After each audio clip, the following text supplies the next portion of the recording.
Vamos a hablar de Pitágoras de Samos. Pitágoras de Samos es quizás de las figuras más influyentes que tenemos al día de hoy, incluso más influyente en algún punto que la propia escuela de Mileto. Y ya hemos visto la gran influencia que tuvo la escuela de Mileto, hasta en la propia noción de filosofía. Pero Pitágoras va a parecer ser el primer filósofo en términos estrictos, porque es el primero en autopercibirse filósofo. Esta es la genialidad. Entonces, desde ya les pido que para el final de la clase, que va a durar solamente media hora, vayan pensando en lo siguiente. Pitágoras, ¿ciencia o misticismo? Tengan esta pregunta siempre presente, con una duda genuina, abiertos a ambas posibilidades. Mantengan la mente abierta, es decir, quizás se inclina al misticismo, quizás digan, no, se inclina a la ciencia. Esto es para que lo puedan reflexionar y para que puedan disfrutar la clase en esta visión. Pónganse un objetivo y decir, quiero llegar a una conclusión. Abierto, ¿cuál puede ser? Vamos a empezar con Pitágoras de Samos. Esto es muy importante el resumen de su vida, porque sé que es un poco denso a veces leer tanto, pero es importante entender las influencias que tiene, porque él se ve muy marcado por su viaje a Egipto. Esta diapositiva también se las voy a pasar en el grupo. Entonces, él se embarca en una búsqueda de conocimiento, pero él tenía una apertura concreta a querer descubrir los grandes misterios, no solo de la vida en sí, sino los grandes misterios que había en esa sabiduría trascendental en los griegos y en los extranjeros. ¿Por qué creían en lo que creían quienes creían? Esta es la gran pregunta que va a marcar la vida de Pitágoras. Entonces, lo que más lo marca a él es su viaje a Egipto. Y era una persona muy ávida mentalmente. De hecho, se dice que llega a hablar hasta 4 idiomas distintos. Y por cierto, a mi querida amiga Jessé, no hace falta que tomen captura de pantalla, yo les voy a pasar la diapositiva luego. Él empieza a viajar y llega a establecer lo que vamos a llamar una escuela con reglas comunes. ¿Qué serían reglas comunes? Reglas básicas de convivencia que todos los que quisieran formar parte de la escuela debían acatar necesariamente. Pitágoras va a tener claramente una particular búsqueda por comprender los misterios del alma. Estoy tratando de ser lo más claro posible. Muchas veces cuando pensamos en Pitágoras, lo primero que pensamos, y calculo que todos aquí han ido de secundario, es en el teorema, en lo que enseña en términos matemáticos. Como no soy matemático, me voy a dedicar a la otra parte, que es la parte más filosófica. Su primer búsqueda no fue por la matemática. Por eso les dije, cuando le expliqué la escuela de Tales de Mileto, recuerdan que les marqué que muchos de estos pensadores inician su quehacer filosófico desde la práctica. ¿Cuál es su práctica concreta? La medición, la observación de los astros, el diseño de los mapas que se les han conferidos. Empiezan desde esta visión práctica. Entonces, cuando están midiendo una hectárea o cuando están calculando el tiempo de las trayectorias, empiezan a pensar filosóficamente. Es decir, podemos decir, ellos parten de la observación matemática, digamos, en algún punto, hacia la abstracción filosófica. Hacen este recorrido.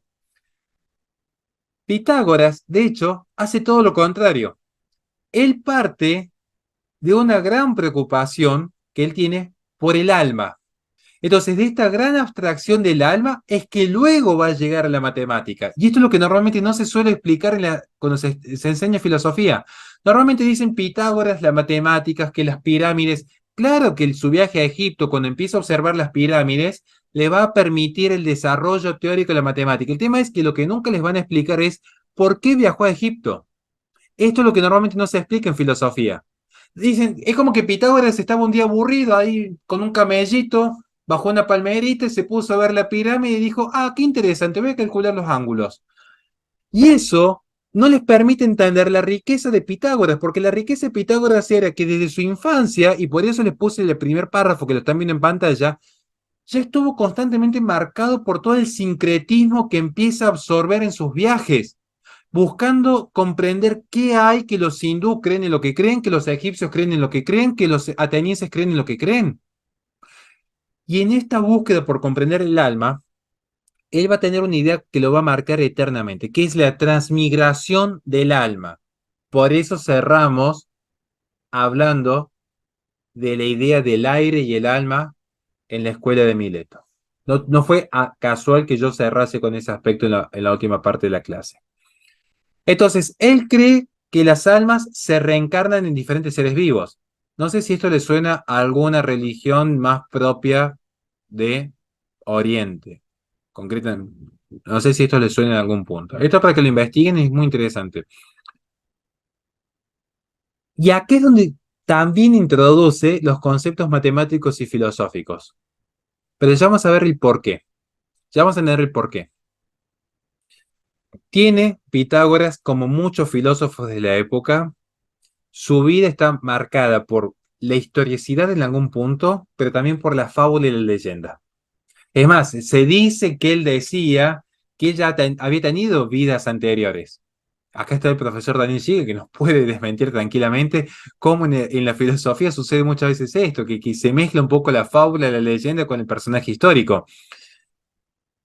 Y vamos a entrar entonces que antes de llegar a su pensamiento filosófico, ya empezamos preguntándonos, ¿qué es el hombre? Y esto se los podría preguntar a ustedes también. Por algo se acuerdan que vimos al comienzo, antes de entrar al estudio de los pensadores, cuando vimos antropología. ¿Recuerdan cuando veíamos el alma del hombre, la voluntad, la inteligencia, su naturaleza social? Bueno, Pitágoras se va a preguntar respecto a qué es el hombre. Es muy interesante porque él dice, la vida humana se parece a un concurso festivo de todas las gentes. No sé si alguien conoce, por ejemplo, para que lo puedan entender en el contexto. ¿Alguna vez alguien fue a una feria medieval? Son buenísimas. Sí, Vieron que, sí, la- sí. vieron que las ferias medievales, al calido y se hacen. Están los que están luchando con las espadas en esa especie de ring de madera. Están los que venden tragos, los que venden bebidas, comida. Están los que se ponen a recitar prosas y poemas. Vieron que hay de todo. Él dice, bueno, así es la vida del hombre. Algunos vienen a la vida a luchar, otros a comprar y vender, otros, a ver, también están los que nacen esclavos de la gloria, otros cazadores de los saberes, amantes de la virtud. Como diría alguien que sabía mucho, en la viña del Señor hay de todo. O sea, es así de simple. Entonces, Pitágoras dice esto, bueno, en la vida hay de todo, y entre los hombres hay de todo. Pero Pitágoras empieza a establecer que el hombre en esta transmigración del alma, para purificarse, tiene que llevar una vida muy ascética. ¿Qué es una vida ascética? Una vida de penitencia, no penitencia, porque es un concepto más cristiano, pero una vida más de privaciones, una vida más de sacrificio, de piedad. Entonces dice que era importante no orar por deseos personales, ya que uno no siempre sabe lo que realmente quiere. ¿Ustedes saben lo que realmente quieren en la vida? Esta es la pregunta que se les haría, ¿no? Son conscientes de decir, yo realmente quiero esto. Porque si la voluntad siempre quiere su bien, uno diría, bueno, si yo quiero el bien absoluto, que es Dios, yo no pecaría nunca. Pero resulta que pecamos. Entonces no siempre parece que sepamos qué queremos, aunque queremos. Entonces también va a desaconsejar el exceso del alcohol, considerándolo muy dañino. Va a considerar también que la prudencia es fundamental. De hecho, Aristóteles se nutre mucho de esto. Aristóteles se nutre muchísimo de esto para establecer su sistema de virtudes. Porque él recomienda siempre la vida prudente. En la comida, en la bebida. Es más, respecto a las relaciones, voy a cuidar el lenguaje acá, íntimas entre el hombre y la mujer, él también recomienda moderación. Es más, él dice, de hecho, miren, él dice, la infancia, la adolescencia, la juventud y la vejez son como las estaciones del año. La infancia es la primavera, la adolescencia el verano, la juventud el otoño y la vejez en el invierno. Hace esta analogía, ¿no? Entonces dice, la vida del hombre está en esta transición. Y recuerden que la observación de la naturaleza es lo que más nutre a estos filósofos. Él respecto a las relaciones íntimas dice, bueno, sugiero que sean más frecuentes en el invierno que en el verano. Es decir, mientras más grande ya en la final de tu vida, cuando sugiere que aparezcan. Y en otoño y primavera, que es como digamos los 20, 40 años, poca vida íntima, poquita vida íntima. Es más, dice, la actividad íntima entre el hombre y la mujer la ve como algo perjudicial para la salud. Y él dice, a quienes recomienda que practiquen esta vida íntima? A quienes buscan debilitarse a sí mismos. Entonces considera que la vida íntima te debilita. No voy a entrar, no voy a dar ejemplos ni nada porque creo que ya cada uno se podrá hacer una idea a qué se refiere. Y para que lo podamos entender en términos gráficos, recuerden que ellos parten mucho de la observación. Entonces, ¿cómo, para que lo podamos pensar, cómo pelearía un toro o un soldado cuando llevan una vida en castidad ya desde hace un tiempo prolongado? ¿Y cómo vive o cómo pelea un hombre o un toro que está constantemente con sus compañeras, digamos? Es para que lo puedan entender. Pues, sé que justo un menor aquí, entonces estoy cuidando muchísimo lo que digo, pero es para que se pueda entender, digamos. O sea, yo creo que los adultos lo han entendido, digamos. A esto se refiere Pitágoras. Él promueve una vida en castidad, una vida prudente en los consumos, una vida ordenada. O sea, no me parece que sea, digo, tan desarraigado lo que podría defender cualquier cristiano en ese sentido, ¿no? Ahora, esto sí es muy interesante. Es más, yo le invito a que piensen esto en términos políticos ahora. Piensen esto en términos políticos. La común unidad, o también llamada comunidad. Él introduce el concepto que entre los amigos todas las cosas deberían ser compartidas en común y que la amistad se basa en la igualdad entre las personas en el mismo enfoque que él está teniendo en este punto, ¿no? Es esta igualdad en las relaciones. ¿No les recuerda acaso a una de las cartas paulinas respecto a la vida en comunidad de los cristianos? O quizás soy yo el que no las supo entender bien en su momento. Pero es que lo podemos pensarlo. También plantea que los discípulos de Pitágoras, esto también lo quiero remarcar, ¿no? Los discípulos de Pitágoras compartían sus posesiones dentro de esta comunidad. Es más, se establecía la regla de que durante 5 años debían permanecer en absoluto silencio, solamente estar dedicados a aprender. Y luego de superar la etapa de aprendizaje, podían dirigirse y comunicarse con Pitágoras de manera directa. O sea, por eso les dije, ciencia o misticismo, porque alguien escucha esto y diría, este hombre fundó una secta. O sea, hoy en el siglo XXI nosotros escuchamos esto y decimos, este fundó una secta. Claro, pero en el contexto de él no. Al contrario, esto fue un gran cambio por cómo plantea una vida ascética.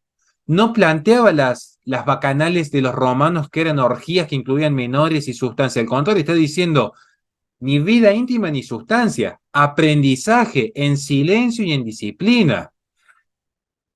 A mí como artista marcial les puedo asegurar que lo inclinaría más hacia la vida más disciplinada y marcial que a una secta.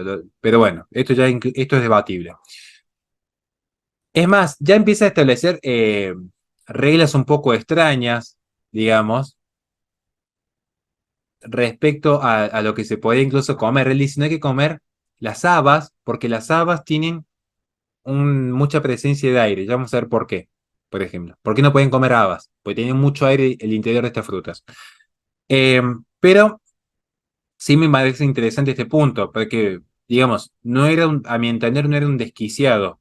A mi entender, no era un desquiciado, no era un loco, un místico para mí.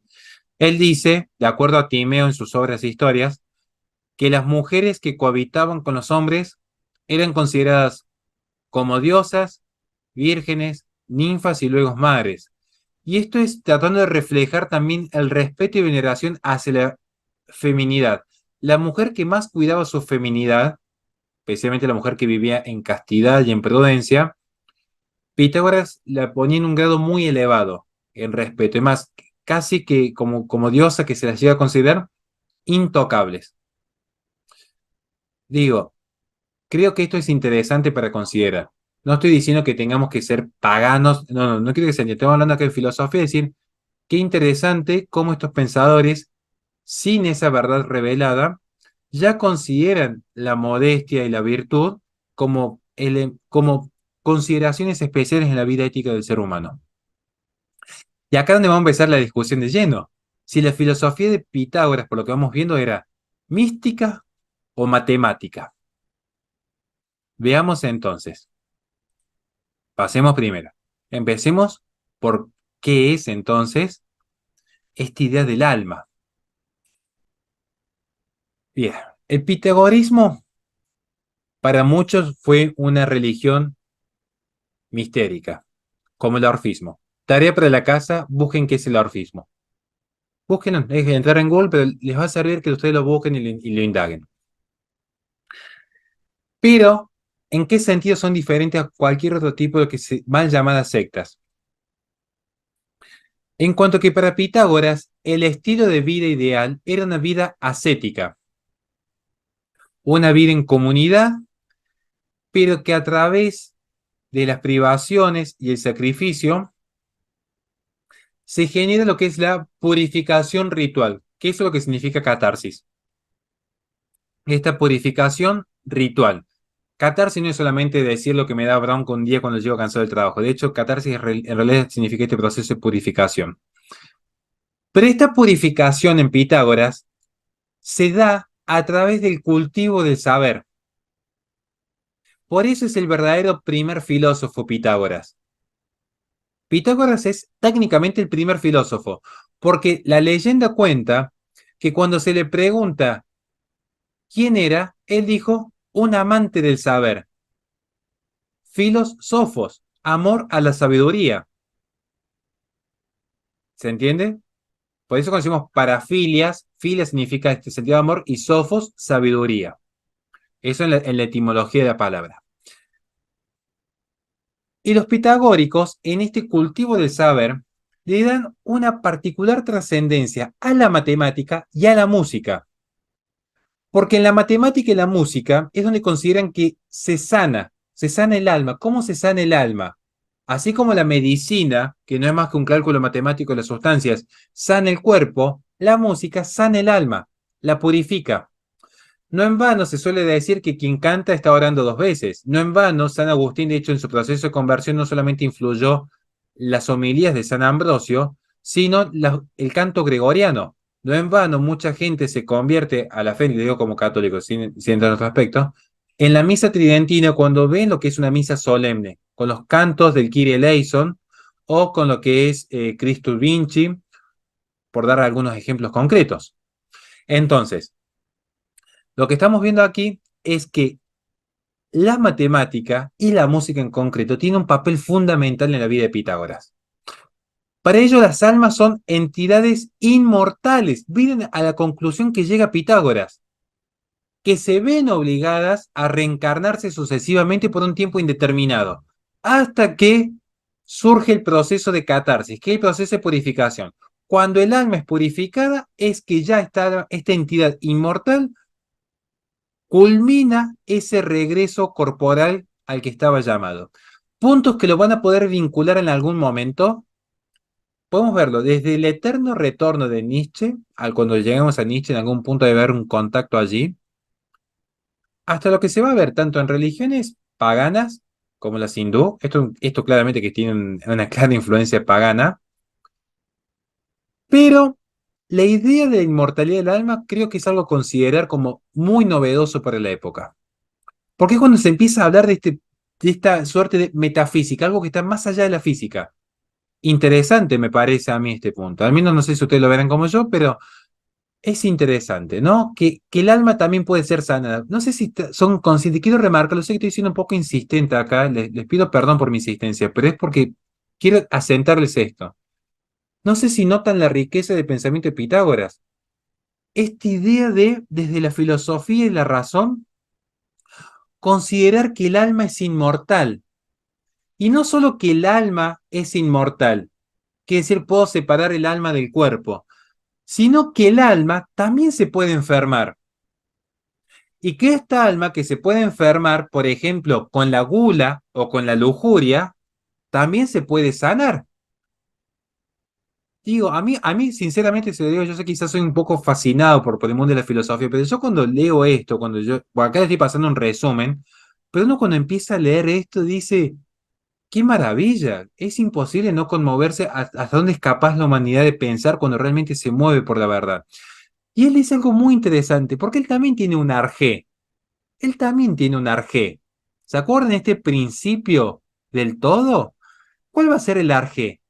El arjé va a ser el número. El número es la razón de todo lo real. Y cuando yo le voy a pedir al profesor Daniel, porque yo lo admiro muchísimo, cuando veamos Platón, Platón lo va a dar Daniel Siegel. Ya lo estoy comprometiendo al pobre profesor. Porque para mí es el que mejor explica Platón, igual que mi querido amigo el padre Cristian, que les mandó un saludo a ustedes el otro día. De hecho, cuando estábamos en el almuerzo, ¿saben qué discutíamos con el padre Cristian? Con él decíamos, Platón no era ni realista ni idealista, era hiperrealista. Este concepto del hiperrealismo a mí me encantó. O sea, imagínense lo que fue ese almuerzo. Pobre, estaban mi esposa y mis hijas mirando así, diciendo, nunca más los invitamos a estos. No, ya igual hablamos de todo.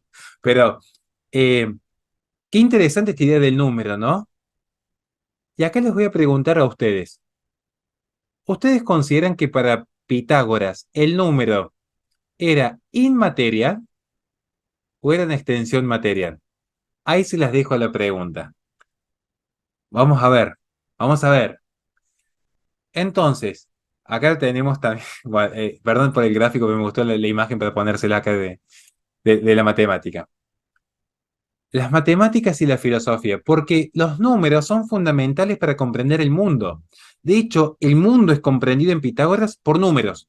Todo se reduce a números. Todo se reduce a números. Mi mejor amigo, Alejandro Argañaras, de Aros, también conocido por lo que me ven en YouTube, él es técnico superior en sonido y él también es músico. Y un día hablamos de esto. La música, de hecho, puede ser reducida a un lenguaje formal. ¿Qué significa un lenguaje formal? La música puede ser reducida a números. ¿Alguien vio alguna vez una partitura? ¿Qué son sino números? También con otros símbolos, porque los tiempos, ¿qué son sino números? Entonces, pensemos en esto, ¿no? ¿Qué es la química sino un cálculo numérico de la materia? Donde actúa la presión y la temperatura. Son cálculos básicos, ¿se entiende? La física misma es número. La física en sí misma es número. Ahí va a venir una discusión respecto a Darwin, si su tesis es o no es científica en cuanto que no puede ser reducida en lenguaje formal, digamos. Pero esto ya es una discusión que vamos a tener algún día cuando hablemos de epistemología con Daniel. Pero es para que veamos este punto, ¿no? Qué interesante que me parece esto. Nunca queda claro, es más, Aristóteles acaba, no sé si Aristóteles por querer traer luz terminó trayendo más oscuridad, pobre Pitágoras ser juzgado a la luz de la mente de Aristóteles. Pobre realmente, pero nunca queda claro, y esto yo lo tomo del libro de física de Aristóteles, nunca queda claro si para los pitagóricos el número es inmaterial o si acaso se basaban en descubrimientos empíricos. Si Entonces, es una extensión de la materia el número, ¿no? Me parece que el tema por ahí pasa más por aritmética y geometría, ¿no? Eh, para los pitagóricos aparentemente los números eran también disposiciones espaciales, ¿no? Un 4 tenía forma cuadrada, un 3 forma triangular, pero eso no quiere decir que fueran materiales, en el sentido de la materia tosca, bruta, ¿no? Y más teniendo en cuenta esta concepción del alma, ¿no? Y bueno, sí, sí, aceptan que haya materia, ¿no? Pero más bien hay como un desprecio de lo material, ¿no? Y me parece que las proporciones numéricas para ellos obviamente tanto la materia como el espíritu o el alma obedecen a esos principios que trascienden la diferencia de material o inmaterial. Yo lo entiendo así, por lo menos, ¿no? ¿no? Que hay Y está como fantástico. una idea. Por eso les planteaba esta idea. O sea, es súper bueno. Yo para ahí no entro mucho en matemáticas, pues son temas que a mí me exceden. Le agradezco la aclaración porque está bueno que lo puedan entender así. Me quedé más con la visión de Pitágoras sobre el alma, yo me enfoqué más en ese punto, no quise entrar de lleno en lo que era la matemática porque, insisto, son cosas que a mí me cuesta el día de hoy entender, pero está muy buena la aclaración y les pido a todos que tomen nota de lo que dijo Daniel. Igual va a quedar grabado, así que tranquilos que eso se sube así como lo dijo para tener todas las posturas y que sea lo más comprensible posible. Entonces, les dije que íbamos a terminar en media hora y creo que más o menos cumplido, pero para cerrar ya con Pitágoras, les va a quedar esta tareita también. No hace falta que lo hagan porque ya tienen las letales de Mileto de antes, ¿no? O sea, no hace falta que lo hagan tan rápido en una semana. Pero es para que lo piensen, simplemente para que lo piensen. Primero es, si consideran que Pitágoras ha influido en el pensamiento occidental, sí, no y por qué. ¿Acaso influyó? Les voy a dar dos ejemplos que yo lo pensé, porque yo también me puse a hacer las tareas para hoy. Quédense tranquilos que yo también hice las tareas. Yo pienso que sí influyó. Por ejemplo, conozco, bueno, pues les conté este caso de la chica con que estamos tratando de ayudar. Uno empieza a conocer. Hoy se usa mucho la música en ciertos tipos de terapias. En niños que a veces tienen algún que otro problema X, a veces la música se utiliza en sus terapias. Entonces, nosotros incluso cuando hacemos artes marciales, de acuerdo a lo que estamos haciendo, es también el tipo de música. A veces nuestra maestra nos pone, por ejemplo, música clásica para entrar relajados al entrenamiento. A veces usamos música de capoeira para ciertos ejercicios, para distendernos más. Pareciera ser que hay algo en la música que influye en nosotros. Pareciera ser que si estamos escuchando heavy metal de fondo, ya empezamos a hablar más fuerte y nos aceleramos un poco más. Y cuando de repente estamos escuchando canciones para niños, como me pasa a mí, que estoy escuchando El Sapo Pepe, El Arca de Noé o Bartolo el Gallo, y tenés, se ríe, María, dice, claro, tenés otra predisposición. O incluso en el estudio de los números. Mucha de la ciencia que hoy conocemos, que se deriva de una ciencia que se traduce formalmente en números, se debe a la gran herencia de Pitágoras y sus estudios. O sea, yo creo que allí influye. Y luego, ¿qué crítica se le haría desde el cristianismo? Pensemos, por ejemplo, Santiago, Lisandro, Michele, que digan, bueno, a ver, yo, desde mi lugar como cristiano, ¿qué crítica le haría a Pitágoras? Podríamos decir, crítica es discernimiento. Podríamos decir, mira, en mi discernimiento creo que es muy interesante su idea del alma inmortal, vamos a estar de acuerdo, pero tomo distancia en la transmigración del alma. Yo no considero que el alma transmigre por esto y esto y esto. Esta es la tareita que tienen, gente, para la semana que viene, cuando puedan, es para que lo puedan pensar. La idea de este taller no es arrojarle datos duros, que sepan de memoria qué dijo Pitágoras, porque eso entran en internet y ya lo sacan, sino que piensen como pensaba Pitágoras y que eso lo puedan aplicar en su vida. Que digan, ¿qué me aporta Pitágoras a mí? Entender la música como números. Ah, bueno, quizás eso sea interesante para algunos. Así que bueno, hemos llegado al final. ¿Les han quedado dudas, inquietudes, algo que nos quieran decir? Y ya terminamos porque tengo que poner la carne en el horno y creo que me van a pedir el divorcio, si no.